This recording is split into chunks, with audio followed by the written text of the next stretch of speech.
ரஹ்மான் வந்துட்டு பீக்கில் இருக்கார். ஒரு 2000 தாண்டின ஒரு இடத்துல வந்துட்டு பீக்கில் இருக்கும்போது என்ன பண்ணுறாரு அப்படின்னா, ஒரு கிராமத்தில் போயிட்டு வந்துட்டு ஒரு ஷூட்டிங் நடக்குது. அங்கே வந்துட்டு அங்கேயே இருந்து கம்போஸ் பண்ணலான்னு சொல்லி ஒரு 10 நாள் அவங்களோட தங்குறாரு. அப்போ வந்துட்டு ட்ராவல் பண்ணிகிட்டு இருக்கக்கூடிய ஒரு டைமில் வந்துட்டு என்ன ஆகுது அப்படின்னா, நீங்கள் நிறைய கிராமங்களுக்கு போனீங்கன்னா சில கடைகள் பார்ப்பீங்க.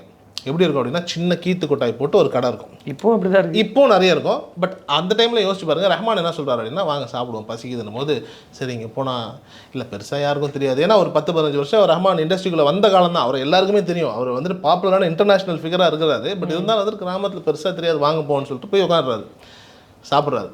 எல்லாரும் சாப்பிட்டுட்டு இருக்கும்போது, இன்றைக்கும் கிராமத்தில் வந்துட்டு ஒரு வழக்கம் ஒன்று உண்டு.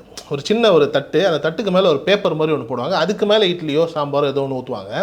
சாப்பிட்டு முடிச்சதுக்கப்புறம் நம்ம தட்டை அவங்க மோஸ்ட்டாக எடுக்க மாட்டாங்க. என்ன பண்ணாங்க அப்படின்னா, சார் உங்கள் தட்டை நீங்களே போட்டுருங்க, அந்த பேப்பரை மட்டும் மடித்து குப்பையில் போட்டுட்டு கையை கழுவிக்குவாங்கன்ற மாதிரியான ஒரு வழக்கம் இன்றைக்கும் இருக்குது. ரஹ்மான் என்ன பண்ணுறாரு, சாப்பிட்டுட்டு ஒரு பாட்டுக்கு எந்திரிச்சு போகும்போது அந்த பரிமாறினவர், அண்ணா இந்த பிளேட்டை தூக்கி அங்கே வச்சுருங்க, ரஹ்மான்கிட்ட சொல்கிறார், ஆனால் இந்த பிளேட் தூக்கி அங்கே வச்சுருங்க, இந்த கவர் அப்படி தூக்கி அங்கே போட்டுட்டு கை கழுட்டு போயிடுங்க அப்படின்னு சொல்லும்போது வந்துட்டு பக்கத்தில் இருக்கவங்களாம், சார் நான் எடுக்கிறேன்.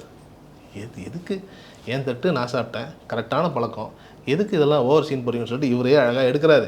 இவரே அந்த தட்டை கொண்டு போய் ஓரமாக வச்சுட்டு அந்த பையை வந்துட்டு அந்த பேப்பரை தூக்கி அழகாக அப்படி ஓரமாக போட்டு கையை கழுவிட்டு வெளியில் போகிறாரு. காசை கொடுத்துட்டு வெளியில் போகிறாங்க. இந்த சம்பவம் ஒன்று இருக்கு இல்லையா, இந்த சம்பவத்தை அப்படியே நீங்கள் எங்கள் நடிகர்களோட பொருத்தி வச்சிங்கன்னா என்னென்னா, டக்குன்னு இந்த மாதிரி ரஹ்மான் மாதிரி ஒருத்தர் எந்திரிக்கும் போது 10 பேர், ஆனால் அந்த அமாவாசையில் ஆனால் ஜட்டியை நான் எடுக்கிறேன்னு ஒரு 4 பேர் வர மாதிரி, ஆனால் நான் எடுக்கிறேன்னு சொல்லி டக்குன்னு அந்த கவர் எடுக்கிறேன், பேப்பர் எடுக்கிறேன், நீங்களும் அதெல்லாம் தொடக்கூடாதுன்னு சொல்லி ஒரு இமேஜை கொடுத்துரும் போது, அதற்கு ரஹ்மான் மாதிரி மயங்காமல் நான் பார்த்துக்கிறேன், நீங்கள் ரிலாக்ஸ்டாக இருக்கீங்கிற அந்த மனநிலை இருந்துச்சுன்னா நீங்கள் தப்பிச்சிருவீங்க.